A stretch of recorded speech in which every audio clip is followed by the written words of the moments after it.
Welcome to Leadership Bites with myself, your host, Guy Bloom. This is a leadership podcast where I have conversations with colleagues, I chat with guests, and sometimes there'll be just me talking. You can connect with me at livingbrave.com, and when you enjoy the episode, subscribe and please tell everyone. Penny, it is absolutely fantastic to have you on this episode of Leadership Bites. Welcome. Thank you so much. I'm chuffed to bits that you invited me. Thank you. It'd be great just to hear who you are and what it is that you either might be known for and what you put your energy into. Well, what I'm known for, it depends where you've lived your life. Some people will know me as a presenter of car programs. Some people will know me as a mental toughness expert. Some people will know me as a rally champion. Some people will know me as a marathon runner, mountain climber, boxer. I don't know, all sorts of things. But I suppose I want to be known as an expert in mental toughness. That's who I am now. And obviously I have had a journey to get me to here, which I'm sure you'll ask me about. But that's my thing, is mental toughness. Well, you see, when people list those things that they've done, that's when I feel fundamentally like I've underachieved. So that's... I didn't tell you I was any good at any of them. I've done them, but yeah, exactly. And that's the mental toughness bit I've just done through it. So in that spirit of that mental toughness, and how does that play out? Do you talk to individuals? Is it teams? Is it organizations? How does one tap into that with you? So a variation of different ways of getting my message out, but it's not really more of a message, but it's a I'm here to help you to build your mental toughness message. So I do keynotes, I do live and recorded ones, I do podcasts, I do coaching, so everyone does, but I do mental toughness coaching. And I present stuff still, and I host events. So I do all of that stuff. But I suppose most of my time is spent speaking to organizations, individuals, and teams, particularly an awful lot more teams now than ever before, of how they can build their mental toughness, because everyone's under extreme pressure and quite a lot of stress. They still have to deliver regardless of the fact that they can't be with their teams and they can't be with their customers. And it is creating a lot of stress for people. So really my mission is to help people to deal with that and manage that better so that they can be happier. So that one-to-one coaching is something that you do. The conversations then with groups, and do you run workshops or interventions for people that want to dig deeper and maybe make it more part of what they're doing as an organization? Yeah, so all of that, but I have I'm accredited to deliver mental toughness coaching, which I start with a mental toughness assessment, and I'm one of the few people that can do this. So I would, if I was doing assessing your mental toughness, I would send you a link to an online questionnaire of 74 questions. It spits out a 15-page report for me on your mental toughness. We then talk through it. It highlights, and I'll tell you in a minute, the 4 areas of mental toughness, but it highlights very quickly to you and me where you most need help, development, support, whatever it might be. That mental toughness assessment I can do with teams. I can tell you how mentally tough your team are. Are they likely to deliver on these ridiculous targets you've set them? What do they need in order to do that? So it's an amazing thing. Very clever algorithm behind it all. And I've done these assessments on a hostage negotiator last week. And that is a guy called Kurt Kinnell, who's unbelievable. If somebody knows how to manage extreme stress and pressure, it's somebody like that. But also, I'm working with PAs and assistants and people who are really cracking and crumbling under the pressure. And just that lack of human physical contact and interaction, people are really suffering from it. So all levels through every organization, from the very top to the shop floor, everybody needs to build their mental toughness, I think, in order to get through this and come out the other side. Well, before we get a little bit more into yourself, which I definitely want to hear more about, is that those 4 areas of mental toughness would be worth, I think, picking up on and just making sense of. Yes, they're very simple. The first one is control. How much do you feel like you are in control of your life? So some people feel that they have the steering wheel of life. They can select the destination, the speed, the pace. that every decision that comes their way, they know exactly where they're going and how to get there. They feel in control. And some people don't. They feel like they're kind of at the mercy of the world and what it chucks at them. So the more control you feel you have over your life, the more content you are likely to be. And then there's emotional control. Are you able to manage your emotions and the emotions of others? You know, everyone gets stressed, everyone gets anxious, but some people deal with it better. And mental toughness is about the ability to manage the stress, the pressure, the chaos of life. And goodness, we've had more than our fair share of that. So it's control. Do you feel in control of your life? To what extent? And how can we help you to feel more in control? And then there is commitment. Lots of people set goals and are committed to them and they see them through. And some people set goals and do absolutely nothing about them. And some people love goals and are very motivated by them. And some people are completely demotivated by goals because it might expose them as a fraud, might expose them as a loser and a failure. So are you committed? And 100% committed, not a bit committed. Commitment is all or nothing. So that aspect is really important right now because people might want to deliver, but they just haven't got the energy and they just are really struggling to deliver on the goals and or maybe the crazy targets that their organization has set them. And then there is challenge. A mentally tough person will see every challenge as an opportunity. They won't see it as a threat. And COVID-19 is the perfect challenge, is it not? Do you see this as an opportunity to build your business? You and I will have completely changed our business model and adapted to where we are now. And some people have just hidden under a rock and want to just don't talk to me till this is all over. I can't deal with it. So how can I help you? How can your team or you as an individual learn to see every challenge as an opportunity? Because it will be in there. So a mentally tough person will be really excited by a challenge or a setback because they can flip it, use it to their advantage. And the fourth aspect of mental toughness is confidence. Everybody really wants more confidence, and confidence is something intangible. You can't hold it, you can't see it, but you can feel it and you can sense it. And if your confidence is low, people will pick up on it. That will have an impact on how much they trust you and want to deal with you. So building confidence in your own ability, having a genuine self-belief that I know I can do this, I am capable, I am able. And of course, a lot of people struggle with that. They feel their confidence is low, and I'm not sure that I can really do this. And the imposter syndrome comes in here. I've been talking to people who are running really successful businesses, but still struggle with imposter syndrome. Can't believe I've got here. I'm going to be caught out tomorrow. So those are the four aspects of mental toughness. And there's lots of crossover, of course. And on every day of the week, we're in a different place with each of them, depending on what's going on.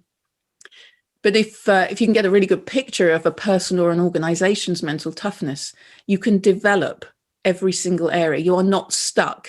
You might be stuck with the genes you're born with, but you're not stuck with your level of mental toughness. You can develop it. I've spent my life developing mine, a lot of it without realizing it.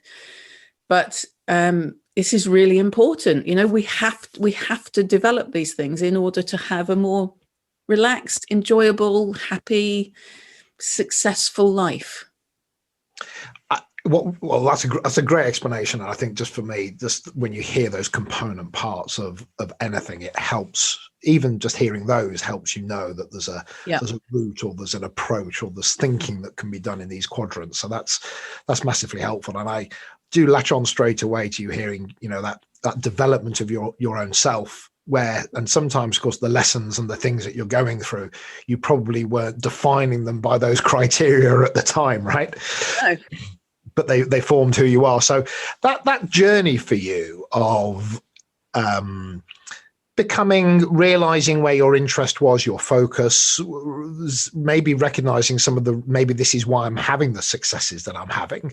So just to hear that journey for Penny, how Penny got to be today on this episode, you know, what is that journey with the relevant stop-off points of, well, that was a funny old time just there, but that's where I really learnt my stuff or whatever. So what's part of that journey that's worth us understanding, Penny? In a nutshell, because I could talk about. Well, it's a life, right? We're on a 45-minute podcast. Right.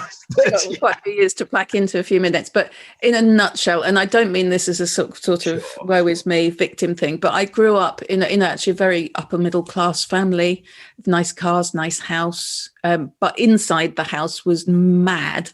My mom was an alcoholic and she was a very severe manic depressive. And if you remember in the 60s and the 70s, you were locked away in a lunatic asylum when you did the things she did. And so I really sort of grew up alone.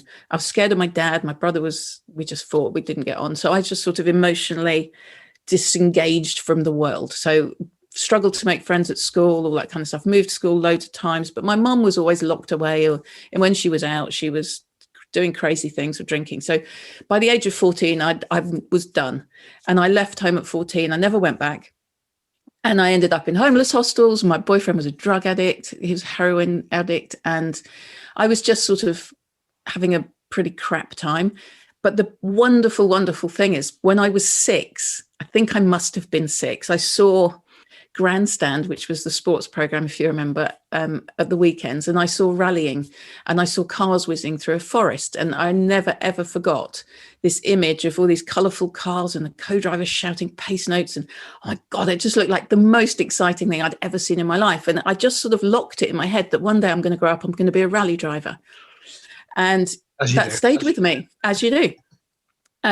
And I guess a lot of kids grew up with, I'm going to be an astronaut, a ballerina or a show jumper. And you just don't, because life gets in the way. And life got in my way until I hit rock bottom and in London and thought, I don't want to play anymore.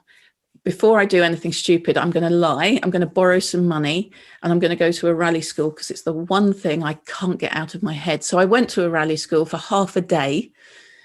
And that changed my life completely. I fell in love with driving. And 12 years later, I was the first woman in the world to compete for Ford and to compete in the World Championship in a World Rally Car. So I went from a complete loser to the top of the tree in world rallying. And that was more than I ever dreamt of, I promise you.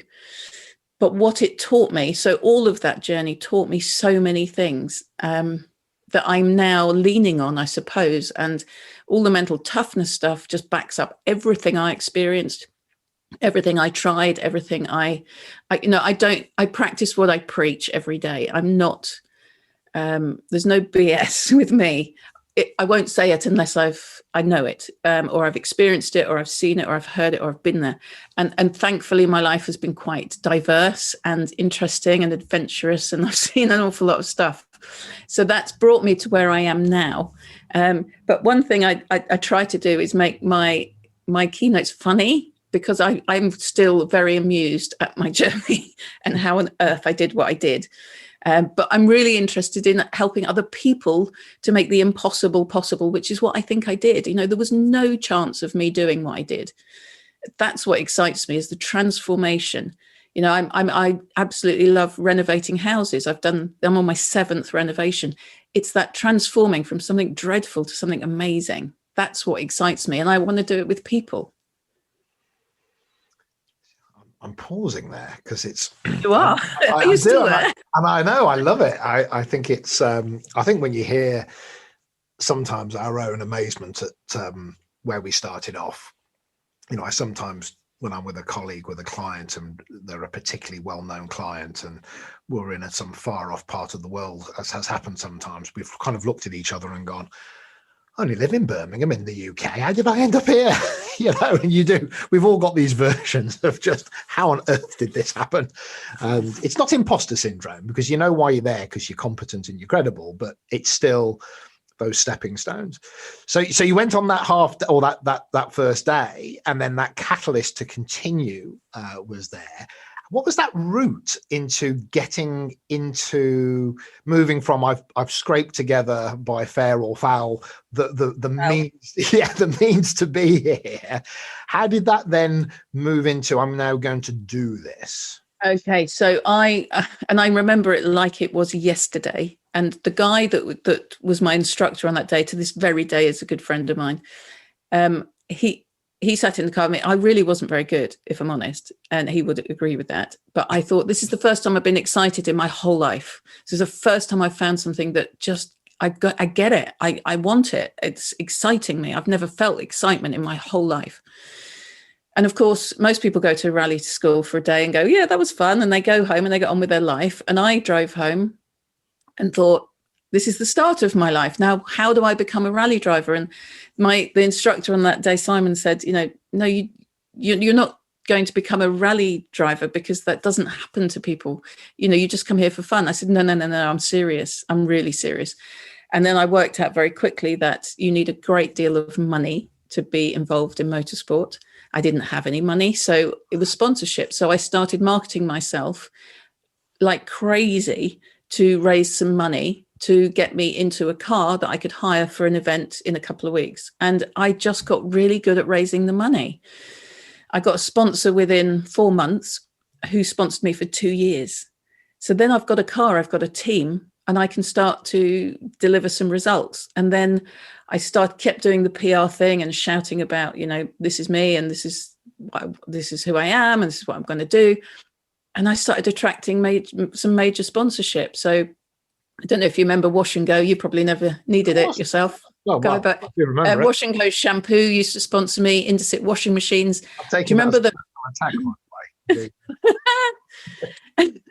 there was I wasn't born like, well, I was born like I'm sure you did once. Right, moving on. Long ago.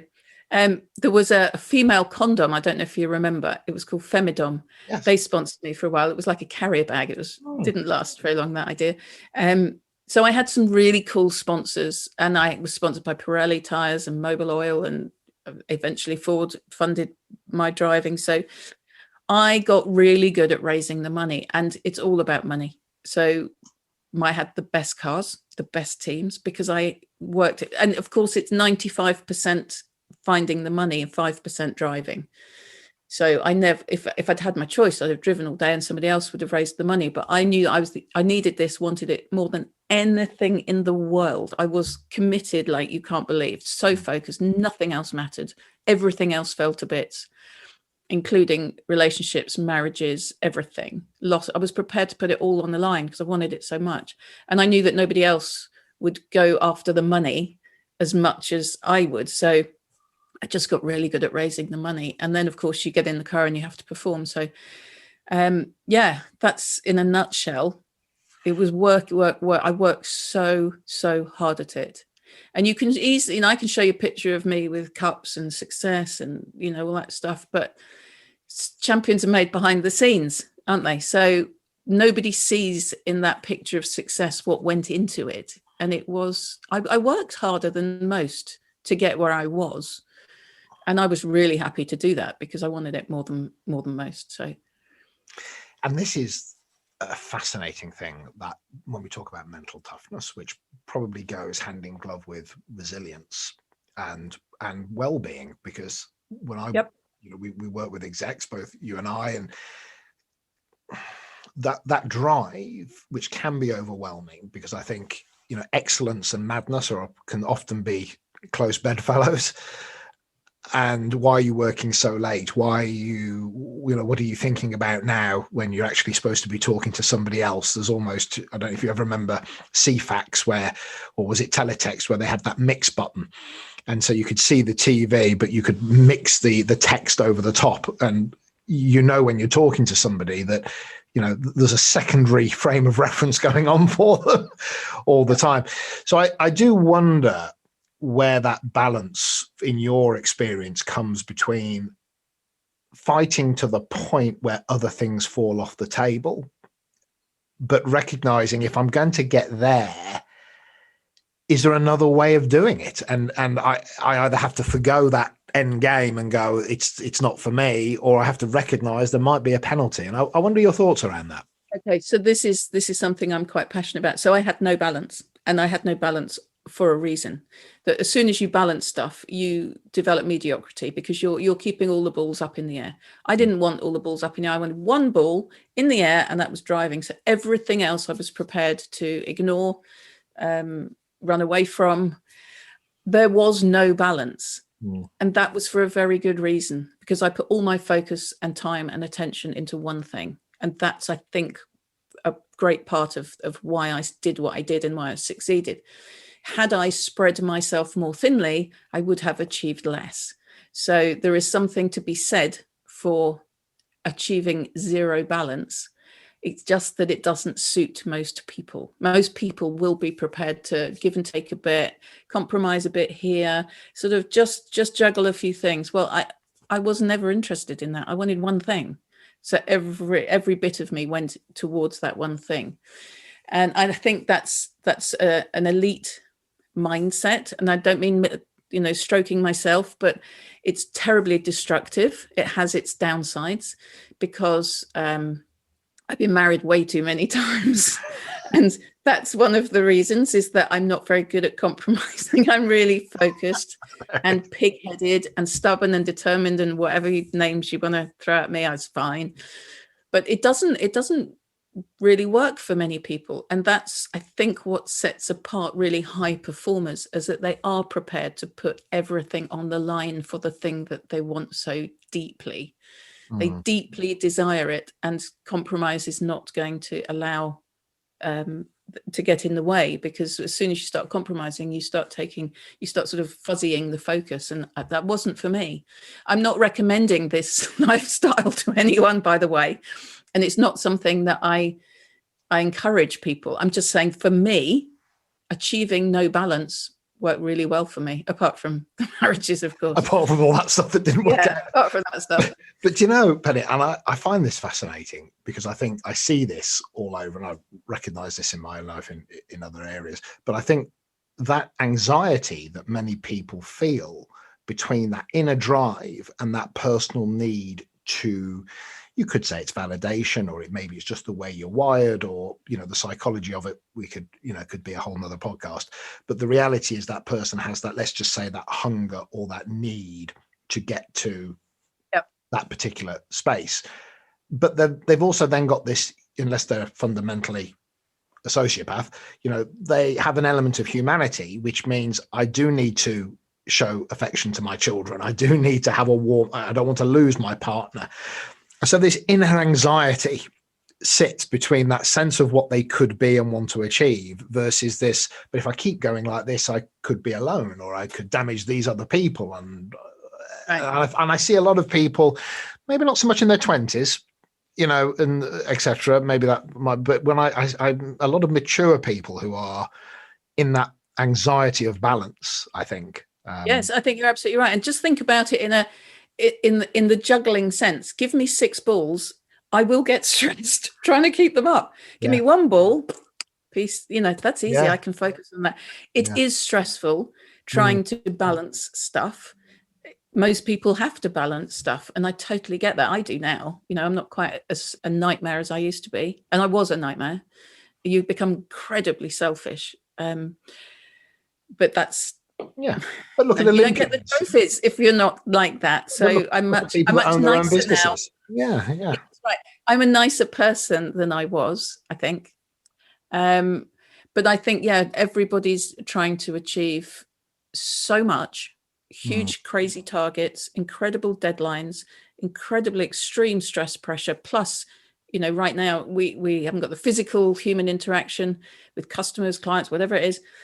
It is incredibly stressful. And thank goodness I don't have to homeschool kids or anything like that at home. I genuinely don't know how people are doing it. And they will be getting unbelievably stressed and anxious, trying to manage all of that stuff, because it is, spinning plates is stressful. Yeah, and that mental toughness element is maybe that's that portion of it. I don't know which quadrant it comes into, if it sits separate to it, but it is that your relationship with permissions, I guess, to say, I'm going to give myself permission to not do that, or whatever it may be. And I've struggled with certain things, even like editing podcasts, where I've gone, I'm not going to spend 3.5 hours editing out the ums. I'm just going to leave the bloody things in there and we'll just move on. I hope I can reduce your stress levels by saying, please don't edit this at all. Just roll it out the way it is. Yeah, I think you're absolutely right. It is it is about focusing on what really matters. That helps. What underlies what matters, all your values and belief system, which I was so screwed up about for many years, and I've sort of unraveled it all now. But that does sort of drive your decision making. And if family and close connections and all that stuff is the most important thing, then it's easier to start to understand how you prioritize things. For some people, who are so driven in business, and their focus is all in that, they don't want the clutter of kids and family and housey stuff, and that's why they can disappear off for weeks on end working all the hours God sends. And of course those sort of people are probably still stuck at home. I don't know, quite a challenge for people who are really, really focused on success but cannot avoid the clutter of life around them right now. It's a really interesting time. I am fascinated by it. There's a gentleman who's unidentifiable from what I'm saying, but incredibly well off. Spent years working abroad, becoming a millionaire. And one of the conversations we were having was, I can't connect with my children. Well, that's because they didn't see you for nearly 8 years. And there are these, but excellence has its or that drive, and as some people say, that selfishness, and that's the interesting thing. So I'm fascinated by that. So as you went through the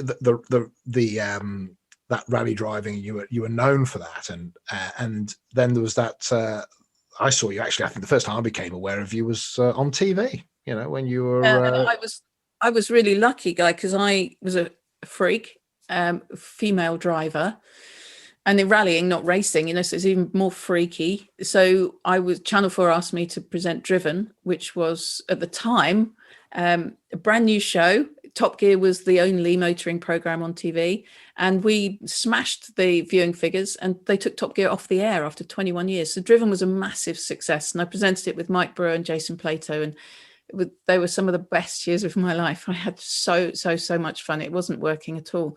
Then I presented the World Rally Championship, and I presented the car show, the road show, the classic, the used car road show, every show to do with cars for about 15 years. I did that. So, and I did lots of breakfast telly and stuff.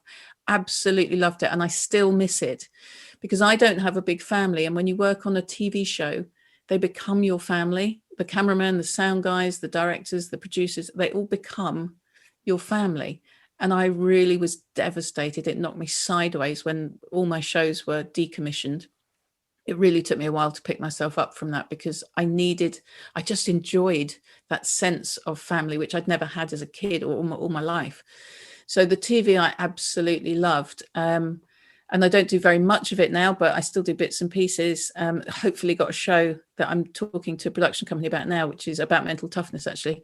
So hopefully we'll get that off the ground, because that would be so nice to do. But so TV I miss terribly. But I'm not 20 or blonde, and, there's always, thank God. Well, they don't want old duffers like me, has-beens on TV anymore. But I loved it, and I'm so glad that I had the opportunity to do it. But now what I'm doing with mental toughness is so deeply satisfying to see people develop and improve and feel more confident, feel more in control. That is so exciting to me that I can help people to do that. Have you been tempted to go online in any kind of format through a kind of YouTubes or online learning that people can do with you, or anything along those lines? Well, the trouble is with this is mental toughness is such a personal thing. I can't put together a course that people can sign up to, because I need to get into your head. I need to get into your soul. It's quite a personal experience, and I can't do that with a course. I could do it a bit with a workshop if the numbers are limited. I can, we can have quite an open discussion, but really the really quality work comes one-to-one or with a team. I work with a team individually, but also as a group. So it's not something that really, I don't feel comfortable lending it to a course you sign up for. I need to work with you one-to-one. Yours isn't that generic kind of, there's a book on mental toughness. I mean, you could kind of do it, but you're much more, no, I want to work with the person, the human being, and be there with you. I can talk about mental toughness, as you can gather, forever. I'm passionate about it, and I can talk generally about it. But if I'm talking about your mental toughness, we need to talk.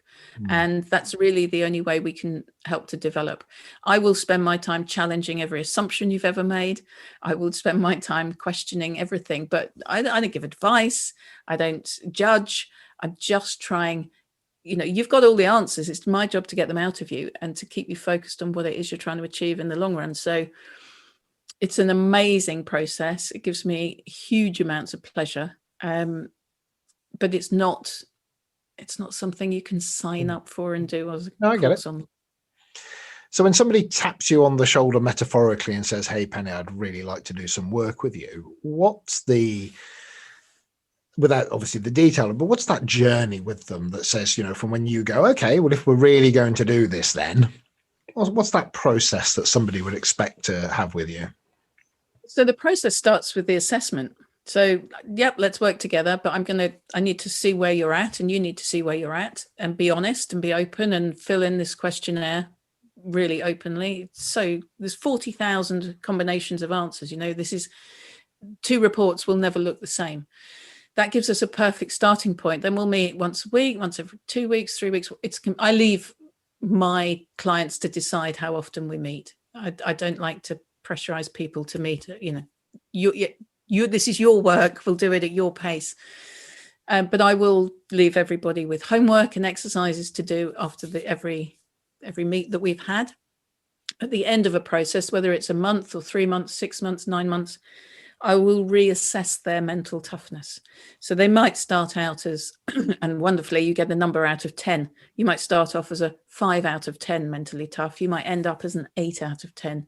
You can actually physically see, and this is great for HR because it's tangible. They can say this was worth the investment. We see an actual increase here. You can see somebody's mental toughness develop and improve.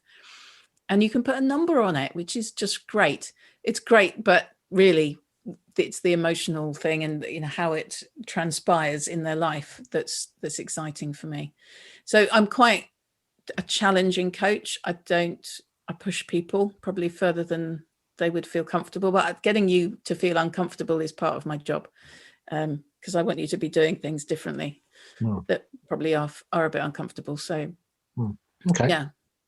And for you, that when you've been in that situation where you've received challenge or feedback or development yourself, have you got a sense of any key moments where you go, yeah, that was, in terms of how I experienced that challenge to myself to now do things differently, that has maybe fed into your own style? Do you have any kind of a share there about how that made you think, reflect, shift and change? Well, all my ex-husbands have had their say, and each of them I've had to go, should you have a point here? Okay. And that's been quite interesting for me. They were all right about everything. And I've had to do my own sort of self-development. I hate that expression, but yeah, I've had to take a long, hard look at myself. But you know what? All of this stuff I probably knew and was very comfortable with it. Being the way I was worked really well for me. It's just that it didn't in relationships. Familiar with yourself. Yeah. So I now know, I think I've probably got to a point where I know, in order to tick my box, what I need from life, what I want to give, what I want to receive, I know pretty much now what sort of a person is acceptable to be, and how far I can push some things and throttle back on others. So yeah, I mean, every challenge I trained to fight, not to do boxercise, but to actually fight in a ring. So I'd done rallying, I'd done mountains, I'd done marathons and all these triathlons and stuff. And I thought, I need more. So I was 42 years old when I went to my local boxing gym and said, train me to fight. And I said, tell me when I'm ready, because I won't know, you'll know. So 11 months of mental training, vomiting at the side of the road, sprinting up hills at 5 o'clock in the morning, just like I really pushed myself. I've never been so fit in my life, but I was 42. And they got me an opponent for this boxing night, and she was 21. She was half my age. Kirsty from Coventry. Kirsty from Coventry. That's it. She was not human. She was made of stone or steel or something. She wanted to kill me. Her family wanted to kill me. They were shaking handbags and pints of lager in the first row. I've never been so frightened in my entire life. And of course, the bell goes ding, ding. We've got 3 2-minute rounds ahead of us. And I don't know if you've ever been in a boxing ring or done any kind of martial art, but 2 minutes in a boxing ring is the equivalent of 2 hours outside the boxing ring. It lasts forever. The bell never rings. You are hanging with nothing left to give, and the bell won't ring. It just goes on. And Kirsty came out of the blue corner, landed a punch on me. I hit the deck, and I'm down there going, and I've got a thousandth of a second guy to think, get up and fight back. This is not in the plan. And of course, everything happens very quickly, but also very slowly. And I was so cross with her for putting me down on the deck within seconds that I came out triumphant. Good for to you. this day, I don't know how to do it, but I tell you, if that taught me so much about what I didn't know I had in me, that my resources were deeper than I ever knew, that I could be more resilient than I'd ever discovered. Those 6 minutes in a boxing ring taught me, you are stronger than you realize. And this is the truth with everybody, is that the resources you have in you don't even tap the surface, which is why you can't stay comfortable with life. You've got so much going on in there that you don't even know about yet. And I found out about some of it on that fight. And I came out of that ring, I was battered, bruised. I remember going home, blowing my nose and going, oh God. And I was bruised everywhere, but I've never felt so excited and exhilarated in my life. And I swore, that's it. I will never, ever do that again. And then I agreed to do a second fight with Monica Galetti from MasterChef. So that was another story. I won't bore you with that one, but yeah, the real takeout from this is every single person has such deep resources, and it's wonderful to know what you're capable of and how deep you can dig when you need to.